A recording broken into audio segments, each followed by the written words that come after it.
Activez vos synapses. Activez vos synapses.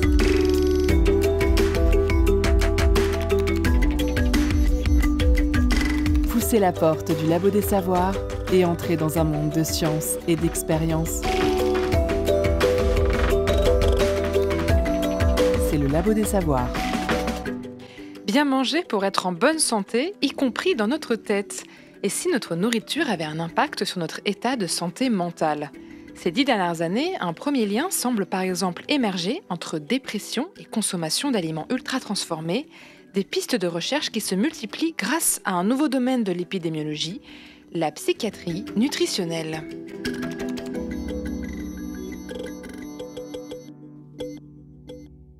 Et avec nous à distance pour cette émission, nous recevons Tasnim Akbarali. Bonjour. Bonjour.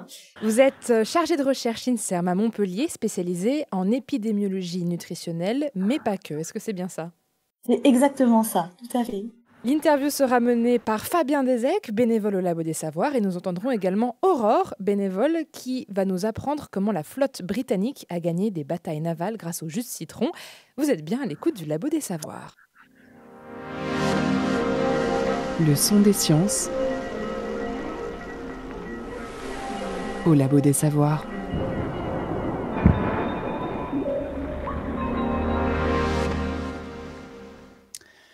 Parlons de l'histoire de la discipline et de la manière dont vous y avez contribué.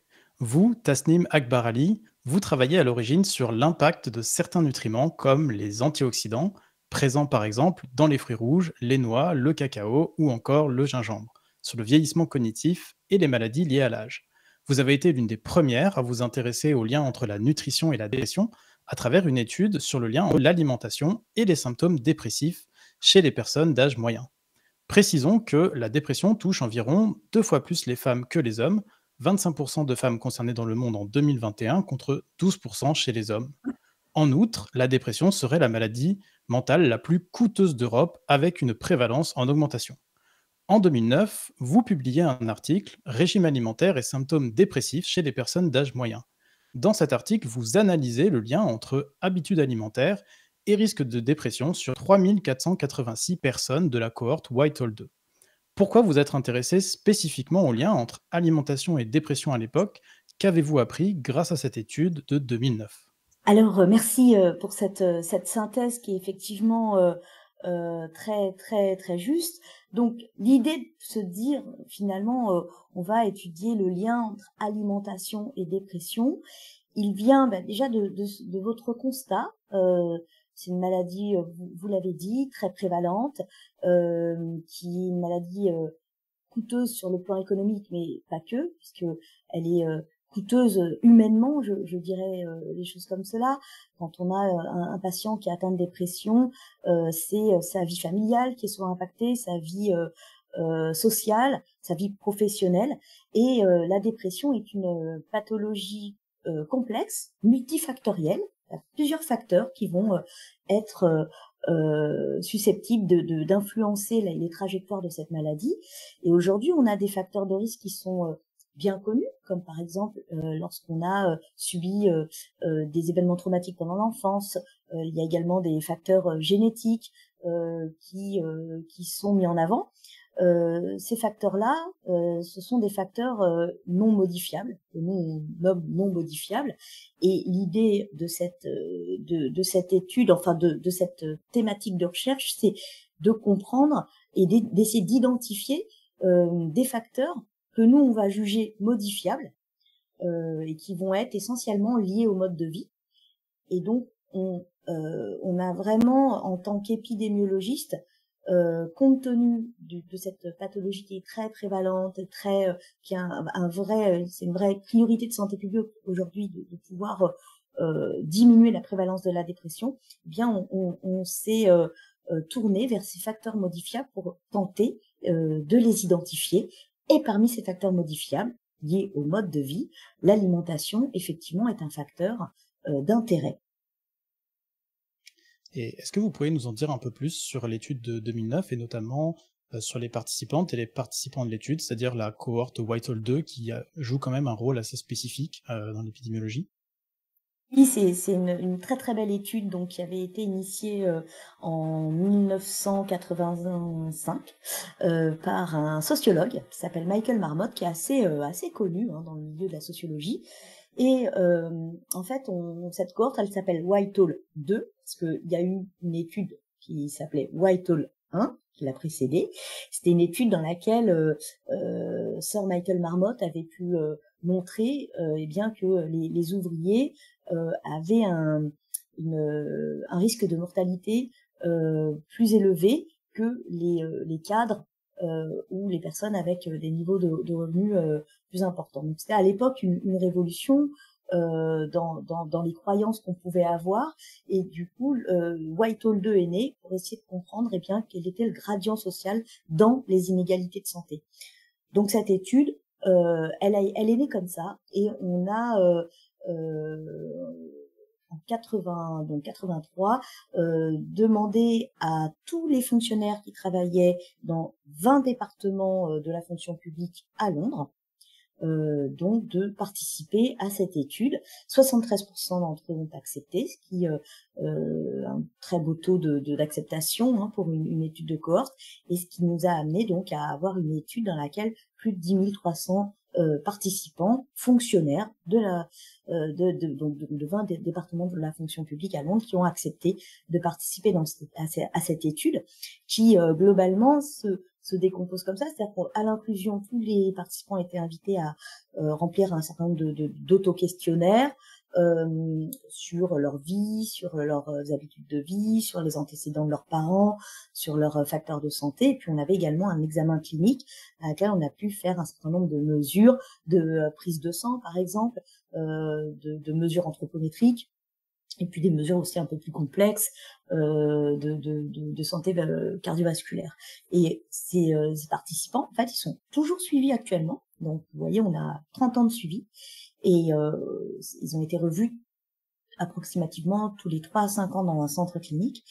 Et entre ces examens cliniques, on avait également des auto-questionnaires pour renseigner sur les médicaments, un certain nombre de vous l'avez compris, c'est une étude qui s'intéresse aussi beaucoup à l'impact de la qualité du travail sur la santé.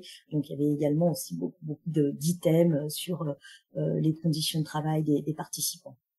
Donc on a tout sur eux, on a leur qualité de sommeil, on a leurs symptômes dépressifs, les tests cognitifs, les diagnostics de démence, des examens poussés d'imagerie cérébrale. On a beaucoup de choses sur ces participants, et d'ailleurs on fête le 40e anniversaire de l'étude à Londres la semaine prochaine. Et peut-être pour parler maintenant un peu causalité et mécanisme, à l'heure actuelle, qu'est-ce qui nous fait penser qu'il y a un lien causal entre une certaine forme d'alimentation, on va dire, et la dépression? Peut-être qu'on pourrait le faire en évoquant votre étude de 2018 de l'association entre la qualité à long terme du régime alimentaire et le volume de l'hippocampe. Voilà, est-ce que vous pourriez nous en dire un peu plus sur quels sont les mécanismes qui sont impliqués, ou en tout cas qu'on soupçonne? Alors, votre question, elle est très claire, et en même temps, c'est toujours complexe d'évoquer la causalité, surtout en épidémiologie, quand on travaille dans un cadre comme ça où on est sur ce qu'on appelle des cohortes prospectives, et on est donc sur l'observationnel. Le métier d'épidémiologiste, nous, on observe, donc on va, à partir des informations qu'on recueille dans les études, on va faire de la modélisation, mais on est quand même des observateurs. Donc quand on observe, c'est assez compliqué d'aller sur des liens de causalité. En revanche, moi je vais effectivement parler d'inférence causale et de toutes les pistes qui nous donnent à penser que l'alimentation peut avoir un rôle. D'abord, c'est vrai que j'ai pas tout à fait répondu à la première question que vous m'avez posée sur l'étude de 2009. L'idée que l'alimentation pourrait jouer sur la dépression, c'est vraiment bien antérieur à mes travaux. De façon très empirique, on sait que des nutriments sont absolument certains nutriments spécifiques ont un rôle crucial pour le fonctionnement cérébral, et ça empiriquement c'est quelque chose qui est connu. Ce qui était novateur dans l'étude de 2009, c'est qu'en fait, jusqu'alors, les chercheurs s'étaient intéressés plutôt à l'association entre un nutriment spécifique ou un aliment spécifique et la dépression. Et en fait, quand on regarde le bilan de cette littérature très abondante, tant sur le nombre de nutriments que sur finalement le nombre d'études qui existent, finalement, il y avait très peu de conclusions qu'on pouvait tirer, avec une étude qui retrouvait une association, une autre étude qui n'en retrouvait pas. Cela pouvait s'expliquer par des différences méthodologiques, bien sûr, mais du coup, des conclusions, enfin, c'est très difficile d'avoir des conclusions sur est-ce que l'alimentation est associée, ne serait-ce que cela, à la dépression. L'étude de 2009, elle a eu la nouveauté, je dirais, de ne plus considérer une approche aliment ou nutriments spécifiques, mais bien d'aller interroger sur la qualité de l'alimentation dans son entier. Donc c'est ça qui était novateur, et c'est ce qu'on a fait donc avec nos participants anglais, nos fonctionnaires. On a étudié l'alimentation dans son entier, et ça c'est déjà, si vous voulez, méthodologiquement quelque chose d'assez nouveau, surtout appliqué dans le champ de la neuropsychiatrie. C'est quelque chose qui se faisait beaucoup pour le diabète, pour les maladies cardiovasculaires, mais pas du tout dans le champ des maladies neurocérébrales. Donc, l'étude de 2009, elle a, je dirais, ils sont pionniers ces travaux parce qu'ils disent, on observe une association, sans parler de causalité. On observe une association, elle existe. Après, dans quel sens ça va? Est-ce que c'est l'alimentation qui est associée à une survenue de dépression? Est-ce que c'est l'inverse, sachant que quand on est déprimé, un des symptômes corps, c'est aussi une détérioration de son alimentation. Donc, dans quel sens ça va? Dès qu'on parle de causalité, on se dit que c'est l'alimentation qui cause la dépression. Là, l'étude de 2009, elle nous permet pas d'aller sur cette conclusion-là. Donc, quand on parle de causalité, il y a déjà cette direction. Dans quelle direction va l'association? Deuxième aspect, quand on parle de causalité, c'est finalement la temporalité. Est-ce que quel est le temps de latence entre je mange bien et je vais mieux? Donc ça, c'est une question importante. Si l'alimentation a un rôle causal sur la dépression, on a envie de comprendre par quel mécanisme ça passe. Donc, quelles sont les voies métaboliques, les voies biologiques qui expliqueraient ce rôle de l'alimentation sur la dépression. Et quatrième point, vous l'avez mentionné, c'est si on imagine que l'alimentation a un rôle sur la dépression, eh bien on s'attendrait à avoir un rôle de l'alimentation, en tout cas une association entre la qualité de l'alimentation et des paramètres cérébraux comme des paramètres d'imagerie. Et tout ce dont je viens, tous ces éléments-là que je vous ai cités, eh bien, ça a fait l'objet d'un certain nombre de publications où on a été regarder la direction de l'association, on a regardé voilà les paramètres. Donc l'étude de 2018, c'est montré bien que voilà les participants qui adhéraient le plus aux recommandations alimentaires, eh bien présentaient des volumes hippocampiques plus larges 15 ans plus tard. Hippocampe, qui est une petite région du cerveau qui joue un rôle clé dans la dépression.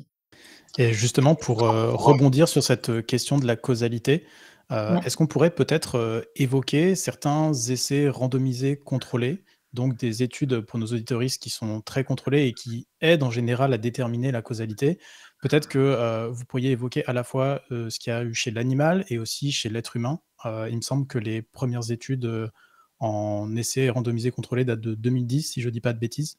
De 2015, enfin, chez l'humain. Déjà pour bien mettre les choses en plein, donc un essai randomisé, c'est ce qu'on utilise souvent en pharmaco. Quand on met en place quand on sort un nouveau médicament, on va prendre deux groupes de sujets, un groupe contrôle.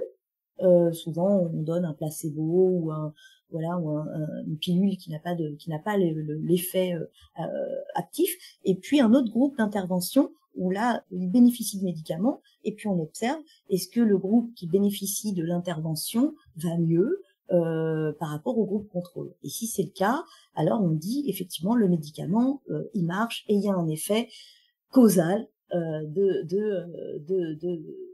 l'intervention. Sur l'alimentation, c'est toujours compliqué de faire un essai randomisé. Donc l'essai randomisé, les participants ne savent pas s'ils reçoivent le traitement ou pas. Donc là, on voit clairement que sur l'alimentation, ça va être compliqué, parce on voit bien qu'on va pas pouvoir faire un groupe avec des gens qui mangent des pizzas, à qui on donne une mauvaise alimentation, et puis un groupe à qui on va donner des légumes, du poisson, des fibres complètes, et puis on regarde pendant 10 ans si un groupe va mieux. Donc on voit déjà conceptuellement, c'est toujours compliqué de faire des essais randomisés quand il s'agit de facteurs qui sont non pharmacologiques, non médicamenteux. On a ces mêmes problématiques quand on veut observer l'effet de l'activité physique. Et puis les participants, ils savent s'ils sont dans le groupe intervention ou pas, ce qui peut aussi biaiser un petit peu les résultats.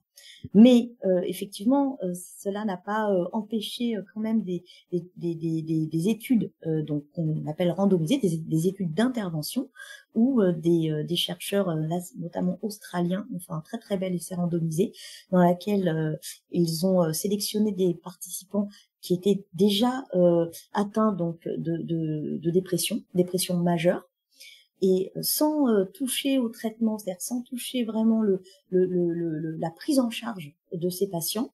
Ils ont décomposé leurs patients en deux groupes. Des patients qui ont bénéficié d'une intervention nutritionnelle qui visait à modifier, à améliorer la qualité de leur alimentation, avec des cours de cuisine, avec quelque chose de vraiment très personnalisé. Et ils l'ont comparé à un groupe dans lequel on favorisait un petit peu je dirais l'épanouissement social. Donc c'était des patients qui étaient vraiment pris en charge pour sortir, pour aller au théâtre, pour faire du lien social. Et comparé au groupe lien social, eh bien le groupe qui a bénéficié d'une amélioration donc de leur alimentation ont montré effectivement une diminution importante de la sévérité de leurs symptômes dépressifs. Et vous savez, on parle souvent d'épisodes dépressifs. Au-delà de la dépression, on peut aller mieux à un moment donné et puis de nouveau retomber dans un épisode dépressif. Donc on regarde aussi souvent plus que la survenue de dépression, on regarde plutôt la récurrence de symptômes dépressifs ou la sévérité des symptômes dépressifs. Et donc là, ces études-là, elles ont vraiment mis en évidence un effet important de l'alimentation sur l'amélioration des symptômes.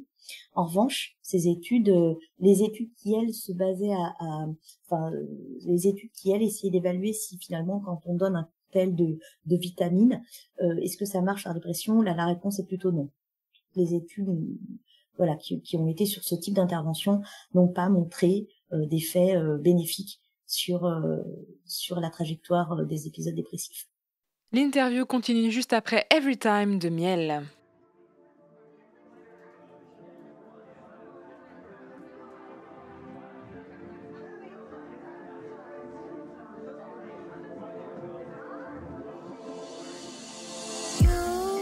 So sweet at first, I thought so. I put aside all your flaws till I saw you were not enough. Don't pretend you don't understand. I explained you a million times. Such a shame you close your eyes on your sick ego and your lame friends.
C'était Every Time de Miel et nous sommes de retour en plateau avec Tasnim Akbar Ali, chargée de recherche INSERM, spécialisée en épidémiologie nutritionnelle. Alors avant de reprendre l'interview, petit retour dans le temps, jusqu'à la Renaissance où les avancées en construction navale permettent de construire des bateaux qui peuvent partir en mer sur de longues durées.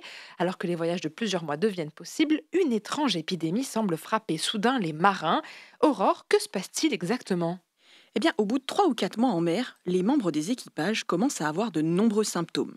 Fatigue, perte d'appétit, amaigrissement, douleurs musculaires et articulaires.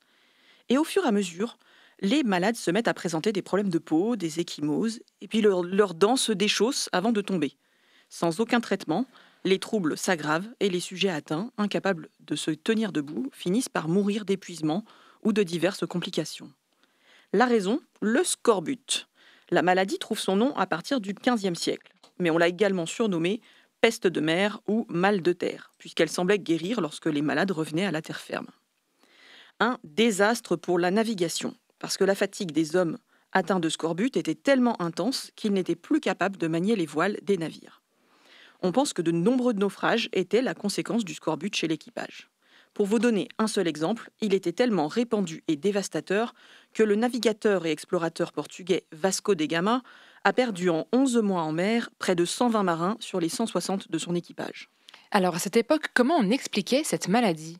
Alors, il y avait plusieurs théories concurrentes. Une d'entre elles attribuait le scorbut à une maladie de la rate qui n'éliminait plus la bile noire, un fluide qui n'existe pas d'ailleurs.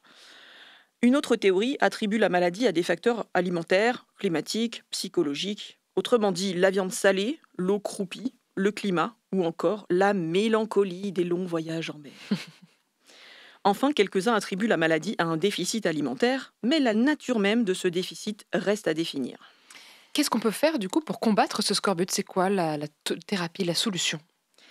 Comme je vous disais tout à l'heure, on a vite constaté que l'état des malades s'améliore rapidement pendant les escales, quand ils mangeaient des produits frais, et en particulier des agrumes. Mais bon, avec des navires toujours plus grands, plus nombreux sur la mer, les problèmes logistiques d'approvisionnement font que la maladie reste quand même très présente. Sans compter que les plus grandes flottes marchandes européennes viennent plutôt de l'Europe du Nord et que les agrumes poussent plutôt dans le Sud. Alors pour contrecarrer ça, on essaye de faire des plantations sur les chemins des navires. Et par exemple en 1661, le cap de Bonne-Espérance est couvert de près de 1000 citronniers. On essaye même d'en faire pousser à bord des bateaux, mais sans trop de succès. En 1795, la Royal Navy britannique réglemente une ration quotidienne de jus de citron pour chaque marin, additionnée de 10% d'alcool. Cette boisson est restée un secret militaire jusqu'en 1840, et c'est en partie ce qui donne un avantage à la flotte britannique au 19e siècle. Ça s'est traduit par des victoires navales, comme celle de Trafalgar, ou par la colonisation de l'Australie et de la Nouvelle-Zélande. Alors de là à dire que des guerres ont été remportées grâce à du jus de citron, il n'y a qu'un pas. Mais aujourd'hui, Aurore, j'imagine qu'on a plus de réponses sur les causes de ce scorbut. Oui, alors au début du XXe siècle, des chercheurs ont réussi à reproduire expérimentalement chez des cochons d'Inde le scorbut et son traitement par modification du régime alimentaire.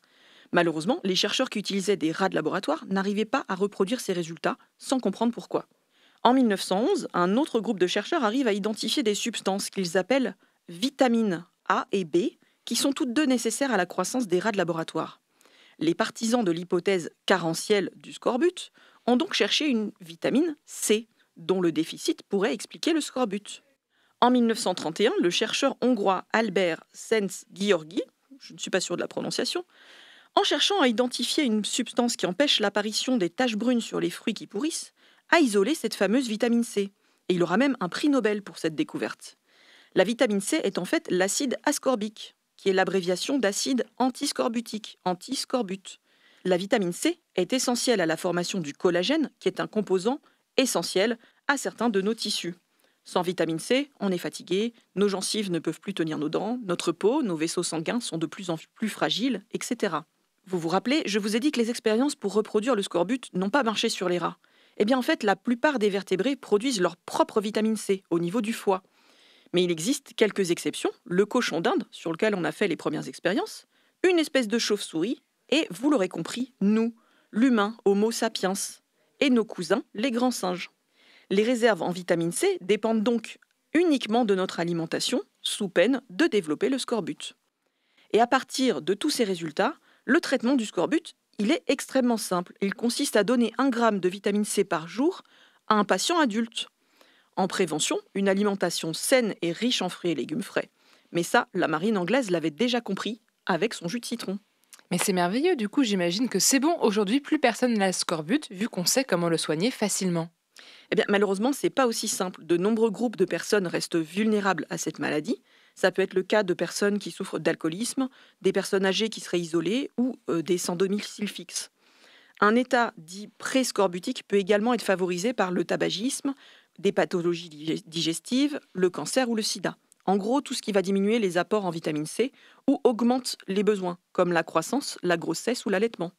Depuis le début du XXIe siècle, on observe une augmentation du scorbut infantile dans les pays développés, et notamment chez des enfants issus de milieux défavorisés qui n'ont pas accès à une alimentation saine et équilibrée, parce que parfois c'est trop cher. Par exemple, aux États-Unis, une étude portant sur la période 2016-2020 montre que l'incidence du scorbut infantile a triplé. Alors on peut se moquer un peu, mais en France, une étude montre également que l'incidence du scorbut a augmenté de près de 30% depuis la période post-Covid-19, à cause de l'instabilité socio-économique et de l'inflation des prix alimentaires. Le scorbut, c'est un exemple parfait de ce qui se passe quand on manque ne serait-ce que d'un seul nutriment dans notre alimentation. Notre corps est incapable de produire certains éléments qui lui sont essentiels, et sans ces apports, les conséquences peuvent être très graves, voire fatales. Et c'est pour cette raison qu'il est nécessaire d'avoir une alimentation saine et variée. Merci Aurore pour cette interview anti-scorbutique. Alors moi je vais me prendre un petit peu de jus de citron et je vais laisser Fabien reprendre l'interview avec notre invité. C'est à toi Fabien. Dans cette première partie, on a parlé du lien entre alimentation et dépression avec la question de la causalité.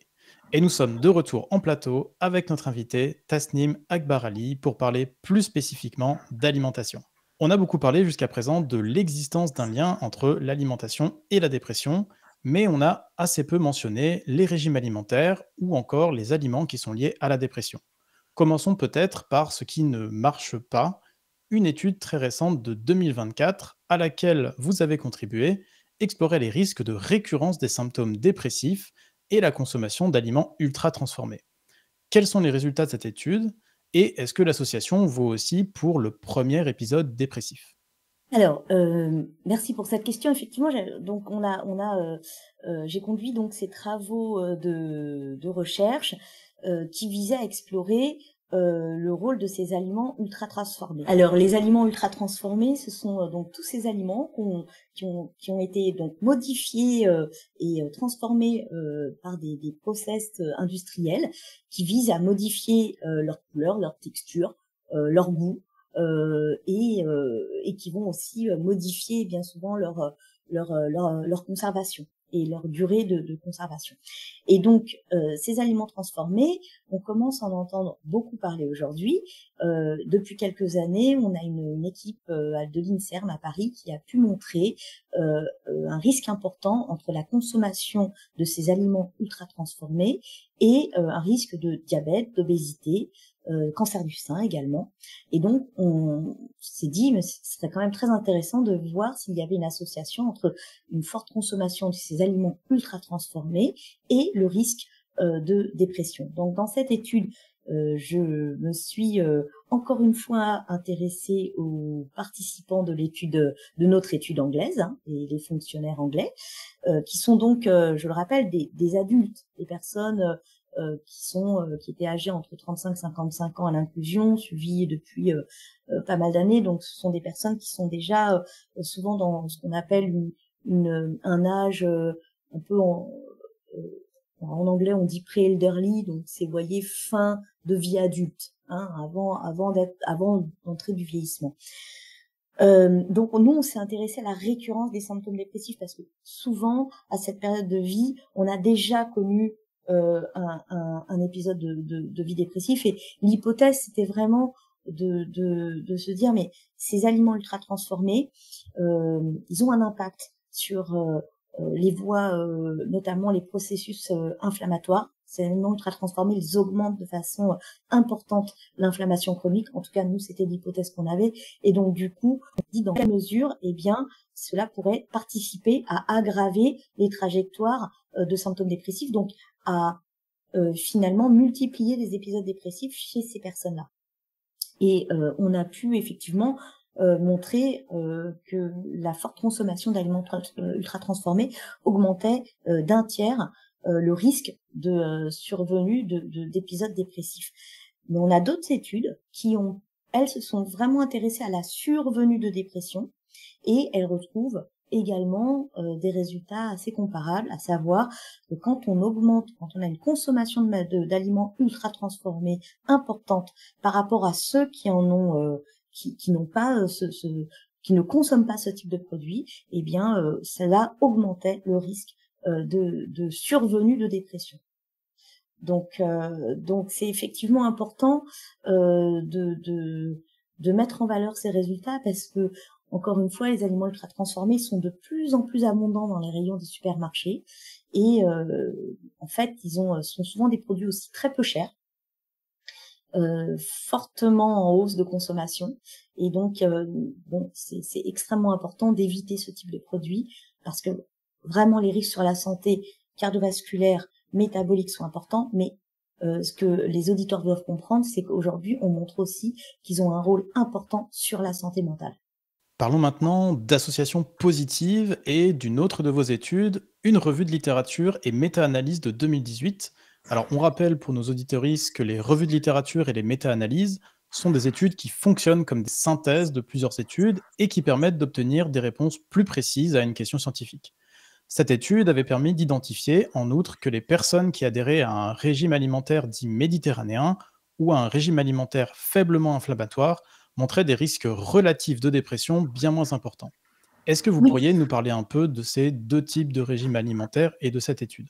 les revues de littérature et les méta-analyses, elles viennent à un moment donné faire le point sur finalement, on se pose une question. Beaucoup d'équipes de recherche dans le monde entier étudient ces liens entre alimentation et dépression. Et c'était important, me semble-t-il, de pouvoir arriver à faire une synthèse, de dire bon, finalement, est-ce qu'il y a un lien, est-ce qu'il n'y a pas un lien quand on prend les choses de façon très globale.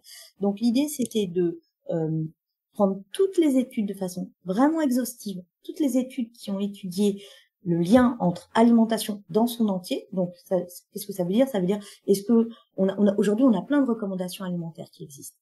Donc, quand on adhère à ces recommandations alimentaires, par rapport à ceux qui n'adhèrent pas à ces recommandations, est-ce que le risque de dépression est plus élevé, moins élevé, et de combien?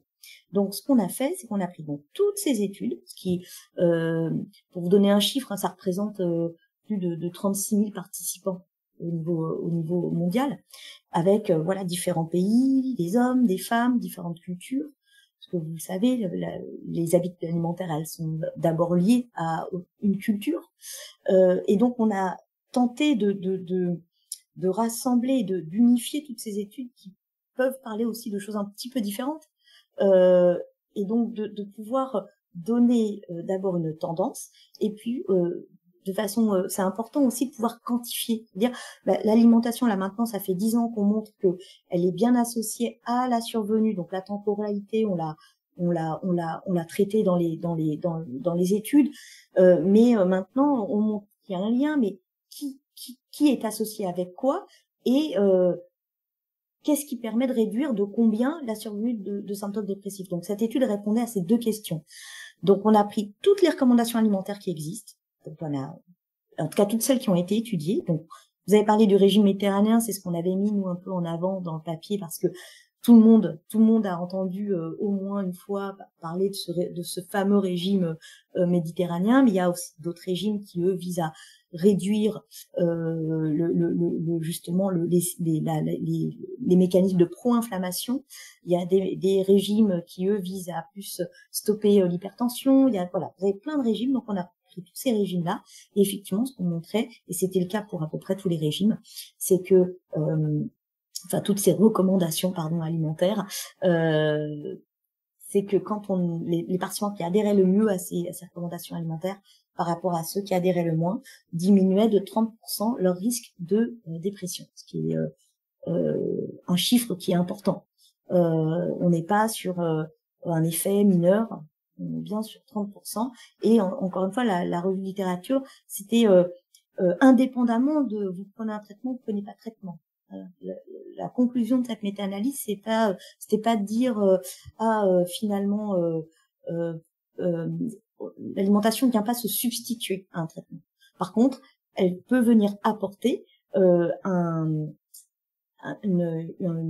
protection, et dans un contexte qui est important, et on ne l'a pas forcément dit en introduction, et je pense que c'est aussi un élément qui nous a poussé à étudier l'alimentation, c'est que on a heureusement, hein, dans la dépression, on a des thérapies qui existent, on a des psychothérapies, on a des traitements médicamenteux qui marchent évidemment et qui peuvent être très efficaces. Mais ce qu'on observe, c'est que certaines études le mettent en avant, c'est qu'en fait ces thérapies, qu'elles soient médicamenteuses ou pas, elles peuvent être très efficaces sur un épisode dépressif et ne pas l'être sur un épisode dépressif chez la même personne, hein, plus tard. Et donc quand les traitements ne permettent pas une rémission, eh bien c'est là où on peut trouver toute l'utilité d'une médecine nutritionnelle qui n'a pas d'effet secondaire. Ce qui est souvent reproché par les patients sur les traitements, c'est qu'il y a parfois des effets secondaires qui sont importants. Et là, effectivement, sur l'alimentation, vous avez finalement une médecine possible sans effets secondaires et avec en plus des effets bénéfiques sur d'autres fonctions organiques du corps. Et très vite, du coup, est-ce qu'on pourrait illustrer un peu ces régimes alimentaires? À quoi est-ce qu'ils ressemblent? Est-ce qu'ils ont des points communs? On a dit qu'il y en avait plusieurs qui avaient des effets bénéfiques, voilà, pour que nos auditeuristes puissent se faire une idée un peu de, voilà, à quoi ressemble un régime alimentaire qui est plutôt bénéfique dans ce cadre? Alors oui, par exemple, on peut prendre un indice alimentaire que moi j'utilise beaucoup dans mes recherches. C'est le Alternative Healthy Eating Index. Donc pour traduire, ça serait, on pourrait l'appeler des recommandations un petit peu, voilà, des recommandations alimentaires alternatives parce qu'elles sont alternatives par rapport à un ancien indice qui avait été mis en place aux États-Unis. Et donc quand on regarde un petit peu dans le détail, eh bien ce sont en fait, on va poser des questions sur un certain nombre d'items alimentaires. Donc, par exemple, les légumes, les fruits, les céréales, la consommation de boissons sucrées, la consommation de légumineuses, de noix, de viande, quel type de graisse on utilise dans sa cuisine ou qu'on consomme, le sel, la consommation d'alcool. Souvent, on a un petit peu ces items-là qui reviennent. Et donc, les différents indices, donc globalement, ce nombre ce type d'items dans leur score. Et en fait, on parle de score parce que on va demander aux personnes, par exemple, si je prends le Alternative Healthy Eating Index, c'est un indice très simple. On demande aux personnes combien de fois par jour elles mangent des légumes. Donc, si elles en mangent plus de 5 fois, on va considérer qu'elles ont 10 points. Et puis, si elles en mangent 0, elles ont 0 points. Et donc, faites une règle de 3. Donc ça, c'est vraiment très simple. On va faire ça pour tous les aliments et on va avoir un score. Et donc, c'est comme ça qu'on va arriver à dire, ben voilà, la personne, elle adhère aux recommandations, bien, moins bien, très peu. Et c'est comme ça qu'on va scorer, entre guillemets, la qualité de l'alimentation. Donc, on voit bien qu'on n'est pas sur une liste de légumes à manger ou pas. C'est vraiment dans sa globalité. C'est-à-dire que si vous mangez 5 fois légumes, mais que derrière vous allez 4 fois manger des produits ultra transformés, vous voyez bien qu'on passe, voilà. Donc c'est vraiment une façon de mesurer son alimentation dans son entier, et c'est toujours l'alimentation, c'est toujours une moyenne de ce qu'on consomme finalement. On consomme très bien un jour, mais très mal un autre jour. Au final, la balance bénéfique, elle sera de 0 sur les processus biologiques. Je me permets de rajouter que ce que vous venez de conseiller, Alternative Healthy Eating Index, que personnellement je ne connaissais pas, je le rajouterai en description du podcast pour que nos auditeurs, auditrices puissent eux-mêmes aller se faire un petit score. J'imagine qu'il doit y avoir un site internet ou un lien où on peut aller. Oui, et puis après vous avez de la même manière le régime méditerranéen. Vous pouvez voilà, calculer un petit peu si vous êtes effectivement plutôt en bonne adhérent ou plutôt pas trop. On mettra ça permet, voilà, on n'est pas sur des scores. Enfin, je pense qu'il faut vraiment dire aux auditeurs, il faut être très tranquille là-dessus. C'est-à-dire, l'idée n'est pas de dire, si vous avez un score de 51 versus 49, tout va très mal. C'est vraiment, faut vraiment avoir ces scores plutôt comme une boussole, les utiliser comme une boussole, plus que sur quelque chose de restrictif ou de punitif, parce que en plus on a en français on a ce problème-là, c'est qu'on parle de régime alimentaire. Quand on parle de régime, honnêtement, ça donne envie à personne. Hein. Rien que le mot est repoussoir. En anglais, on dit diet, donc on dit alimentation. Et je crois que déjà rien que ça, c'est important de l'avoir en tête. Ça me permet en plus d'ouvrir sur autre chose. C'est-à-dire que là, on parle d'aliments, donc derrière les légumes, les fruits. On a évidemment ces hypothèses de nutriments spécifiques qui vont venir jouer dans certains mécanismes, mais je crois qu'il y a encore beaucoup de choses qu'on n'a pas beaucoup explorées, comme là, par exemple, la chronobiologie. À quel moment, selon le nombre de repas par jour, à quel moment vous les prenez, comment vous les prenez, avec qui vous les prenez, si vous les regardez, vous les prenez en regardant la télé, si vous les prenez en étant debout vite fait. Enfin, voilà, je pense que c'est aussi toute cette c'est vrai, l'alimentation, moi je trouve que c'est une exposition extrêmement passionnante parce qu'elle est multifacette et qu'elle est très liée aussi à notre identité, à notre manière de se construire, et en même temps on peut aussi très vite la changer sans changer d'identité, bien évidemment. Donc c'est passionnant. On fait une petite pause en écoutant Pressure Become Me de Yasmina Sadiki et on revient juste après pour la suite de l'interview.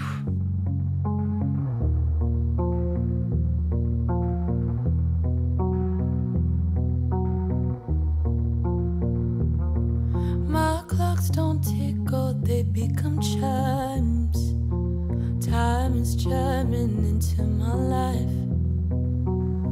Till the clock come, alright, yeah. These are deranged and sickening times. I keep my mess tucked.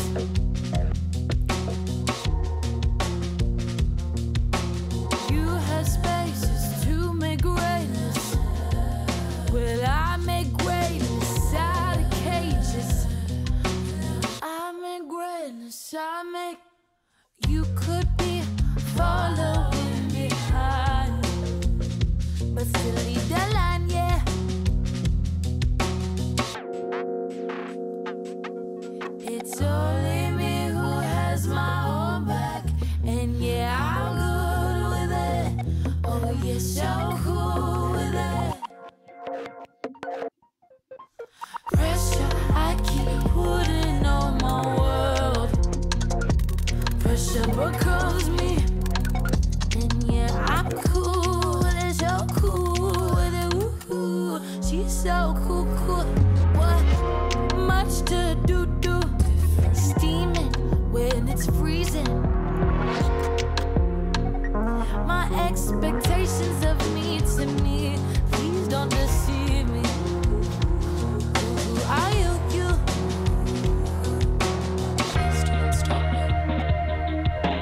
Devil getting in the way.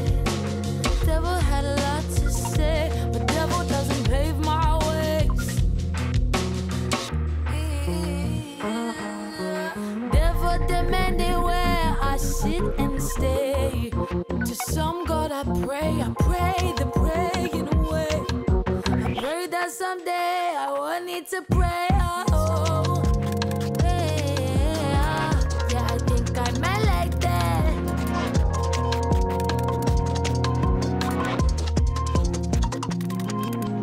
Crickets are glitching, I'm twitching, my senses are flinching. Can you pinch me like you pinch them? Give me a kiss and I'll kiss it, 'cause I'm just like that.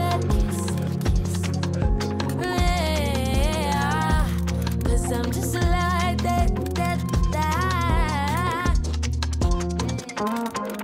It's only me who has my own back, and yeah, I'm good with it. Oh, you're so cool with it. Pressure I keep putting on my world. Pressure becomes me, and yeah, I'm cool with it, so cool.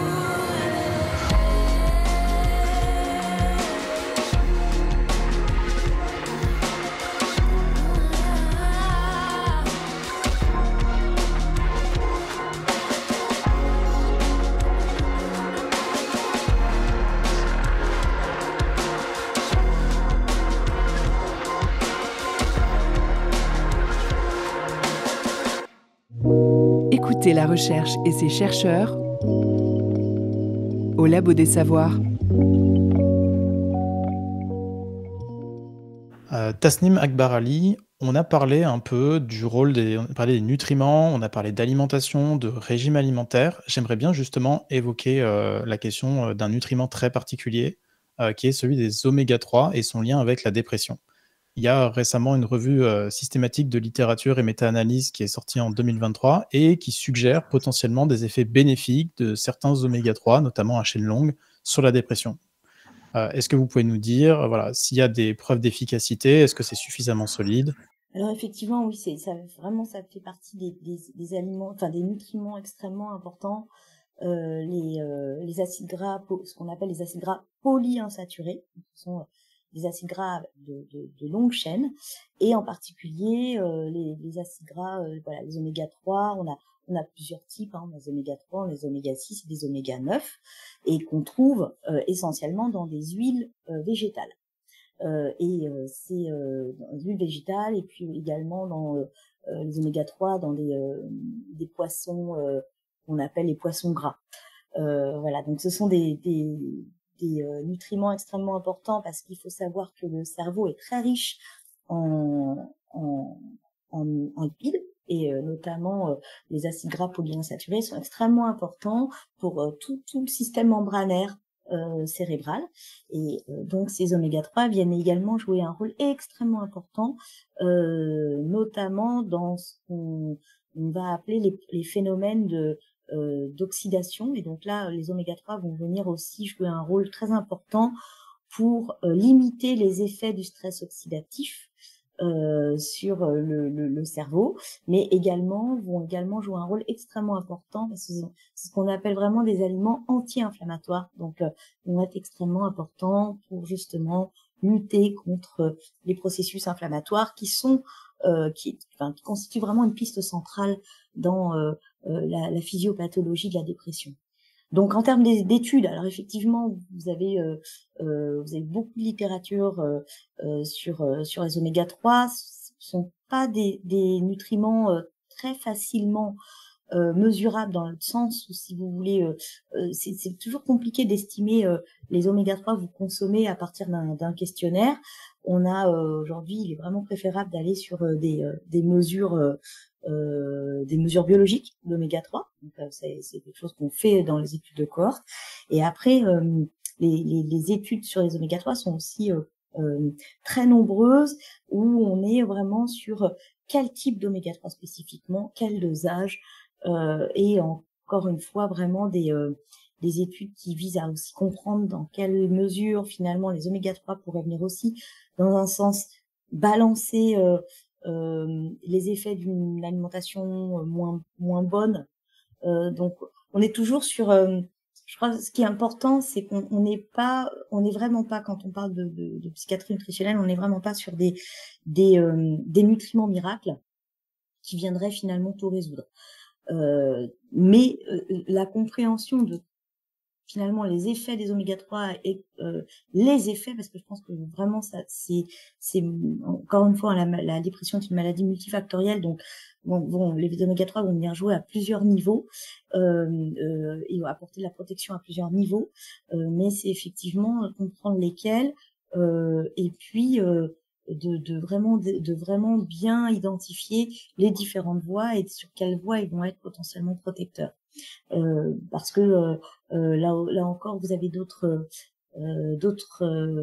pistes biologiques, et plus récemment, vous avez entendu parler de ce qu'on appelle l'axe microbiote, donc intestin-cerveau, avec des réseaux neuronaux qui sont au niveau intestinal, et qui vont évidemment avoir une communication bidirectionnelle entre l'intestin, le cerveau, et le cerveau et l'intestin.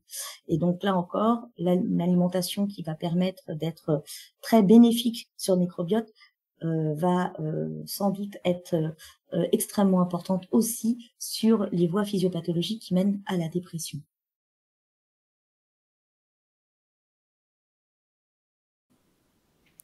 Est-ce que vous pensez du coup que c'est un peu prématuré de faire des recommandations, en termes d'oméga 3, à prendre dans l'alimentation en complément et pareil pour, tout ce qui est fibres et peut-être qui aide le microbiote intestinal? Alors, pour le moment, c'est vrai qu'on est, enfin moi j'aurais envie de dire c'est un peu prématuré, surtout dans le contexte où vous m'avez posé la question tout à l'heure sur les essais randomisés et ce qui est important, c'est de comprendre enfin, pourquoi quand on modifie l'alimentation dans son entier, on a des effets qui sont plutôt des interventions qui sont en effet bénéfiques. Et pourquoi, quand on est sur des cocktails de vitamines pour lesquels on a des hypothèses fortes, ça ne marche pas. Donc, je crois que justement la possibilité de pouvoir aller explorer les études de cohorte et de pouvoir avancer sur les liens vraiment qui permettent de, de, de prévenir les dysbioses intestinales, c'est-à-dire les petits trous qu'on peut avoir dans la paroi intestinale qui vont ensuite libérer des toxines qui vont être très impactantes dans les mécanismes qui mènent à la dépression. Je crois qu'on est encore dans essayer de comprendre. Et faut savoir, quand on commence à lancer des essais randomisés, ce sont des études qui coûtent très cher. Et donc, pour moi, avant de lancer une étude, c'est quand même très important de se dire, mais pour qui une intervention serait bénéfique, avec quelle intervention et combien de temps. Et voilà, c'est quand même des questions qui sont importantes avant de se lancer comme ça dans des essais randomisés en se disant bah tiens si on montre que c'est efficace, est-ce que c'est par chance, est-ce que c'est, enfin voilà, je pense que c'est important parce que du coup on s'adresse quand même à des personnes qui ont des pathologies, qui sont à risque de pathologie et qui sont dans cette cette anxiété. Et justement, aujourd'hui, on assiste quand même beaucoup à de la désinformation ou de la mésinformation. Hein, il suffit d'aller sur Google, vous avez les 5 fruits et légumes enfin les 5 aliments pour éviter ci, pour éviter ça. Et je crois que vraiment faut éviter de tomber faut éviter de tomber là-dedans. Autant on a des recommandations alimentaires qui existent. Et donc pour y adhérer, eh bien effectivement, ça demande de modifier peut-être certaines habitudes alimentaires, mais commençons déjà par réduire la part d'ultra transformés dans nos assiettes. Commençons à adhérer tout doucement, voilà, aux recommandations alimentaires qui existent, à changer tout doucement son alimentation de façon durable, plutôt que d'aller se précipiter pour aller acheter des fibres et des compléments et des choses qui sont pas forcément qui vont pas forcément avoir un effet parce qu'on n'a pas, voilà, on n'a pas d'études qui montrent l'efficacité d'une supplémentation en nutriments sur la dépression. Ce qui ne veut pas dire qu'il y en a pas, mais pour l'instant on les a pas observés. Sur la question du durable, en 2019, la commission Eat-Lancet a été officiellement mise en place.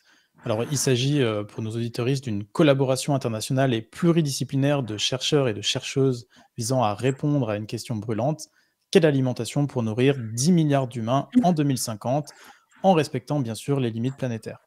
La commission imagine un régime alimentaire avec certaines restrictions moyennes, comme par exemple 153 kilocalories de produits laitiers par jour, moins de 100 grammes de viande et de poisson combinés dans la même mesure par jour, environ 2 fois plus de calories par jour provenant des légumineuses, lentilles, pois chiches, haricots rouges, pois cassés, etc., et des oléagineux, par exemple les noix, les amandes, les noisettes, que de la viande. Tasnim Akbar Ali, est-ce que bien manger pour sa santé mentale, c'est compatible avec la santé de la planète? Oui, alors effectivement, ce sont des recommandations qui sont alimentaires et qui ont été faites par un consortium de chercheurs qui ont, qui ont, pour certains d'entre eux, commencé justement à faire cette révolution de quitter le nutriment spécifique pour aller sur l'alimentation dans son entier. Aujourd'hui, ce sont les mêmes qui nous disent que effectivement, les recommandations alimentaires, ce qui est bon pour la santé de l'homme, elle doit l'être d'abord aussi pour l'environnement et qu'on est vraiment sur une dimension One Health, hein, donc une santé, puisqu'effectivement l'idée c'est vraiment de dire comment on fait pour avoir des recommandations alimentaires qui soient à la fois bonnes pour l'homme et à la fois bonnes pour l'environnement de l'homme, et sans ça on n'est pas on peut pas continuer à avoir des recommandations alimentaires qui seraient non durables. Donc l'idée c'est il faut parce que encore une fois l'alimentation c'est une des premières sources d'émissions de gaz à effet de serre, et donc l'idée elle est aussi là, c'est de se dire mais en fait dans les recommandations alimentaires aujourd'hui, quand on fait des recommandations alimentaires, elles doivent forcément être respectueuses de l'environnement. Et donc quand on produit donc on a besoin de protéines, de glucides, de lipides. On est omnivore, donc on a besoin voilà de certaines protéines.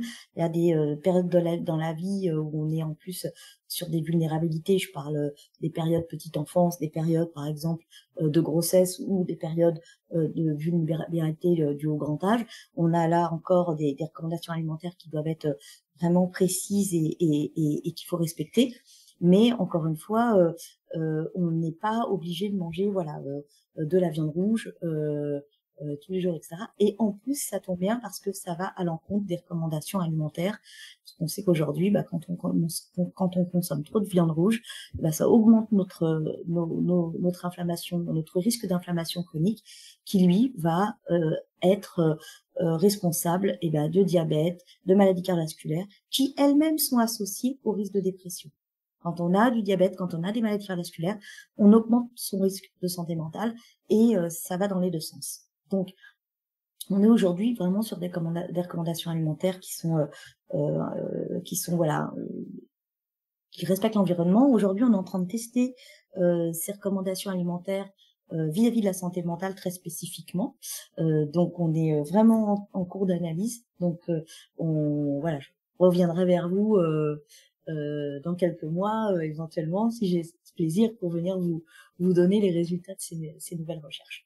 Eh bien, merci beaucoup Tasnim Akbar-Ali d'avoir répondu à nos questions. C'est moi qui vous remercie.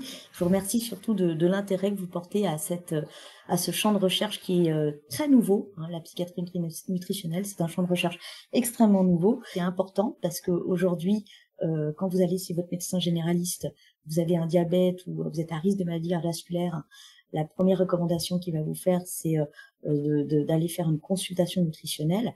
Et je crois qu'aujourd'hui, c'est important que les auditeurs et que les médecins généralistes et la communauté, je dirais, du soin, prennent conscience aussi que la médecine nutritionnelle a un intérêt majeur dans la santé mentale et cognitive.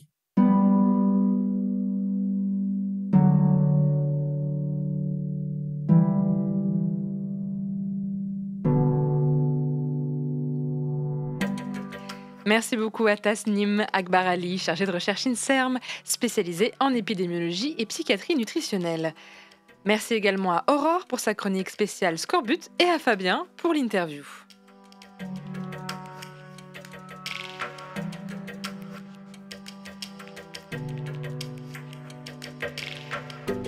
Une émission préparée et animée par Fabien Desec et Sophie Potvin que vous pouvez écouter sur vos applications de podcast. Retrouvez-nous sur le labodesavoirs.fr ou sur nos réseaux sociaux et on se dit à la semaine prochaine, comme d'habitude.